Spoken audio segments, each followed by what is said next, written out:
The Bible's an important book, but it's really long. Yeah, it's a collection of many books written over a long period of time, but altogether they tell one unified story. So, what's the story of the Bible? Well, it begins by introducing us to a beautiful mind, the author of all reality, a being called God. And he has the power to take the dark chaos of the uncreated world and bring about order and beauty and a garden full of life. And to crown this accomplishment, God appoints these creatures called humanity, Or in Hebrew, Adam. and they're made as God's image. Which means that they're commissioned to rule this beautiful world on God's behalf by harnessing all of its potential and creating even more beauty and order. This is a story about humans using their power to do meaningful, life-giving work. But the question is, how? Yeah, humanity now faces a choice that's represented by a fruit tree. So humans could partner with God and find freedom by trusting in his knowledge of good and evil.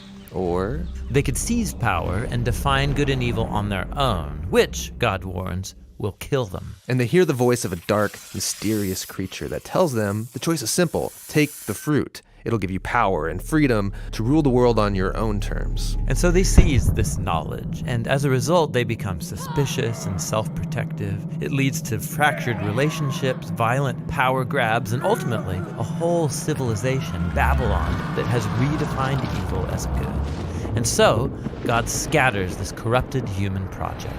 And here the story of the Bible takes an important turn. We zoom into the story of a man and a woman who come out of Babylon, Abraham and Sarah. Yeah, God promises that from them will come a new people, a nation that has another chance to make the right choice. And if they succeed, it will open up this new way forward for the rest of humanity. And this is why the rest of the Bible story is about this family. And it does not go well. Despite God's personal guidance, Abraham's family gives in to that same temptation to redefine good and evil on their own terms, apart from God. Even when their best people were in charge, rulers who loved God's guidance and had divine wisdom, even they gave in. And so Israel was warned by their own prophets that these choices would lead them back to Babylon, this time as conquered captives living in exile, and that's exactly what happened. So even with God's personal guidance, Israel fails. Who can succeed? Well, the prophet said that the story wasn't over.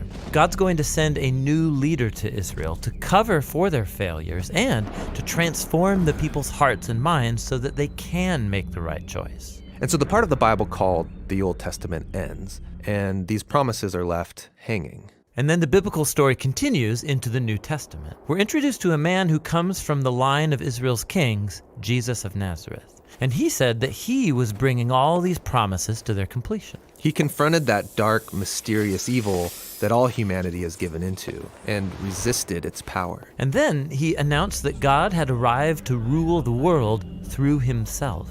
Jesus taught about God's definition of good and evil, and he said that real power is serving others. According to Jesus, it's people who love the poor and even love their enemies. These are the kinds of people who actually rule the world. And that's confusing, but also really beautiful. And so is the claim that the story goes on to make about Jesus, that he is God become human, to be for Israel and for all humanity what we could never be for ourselves.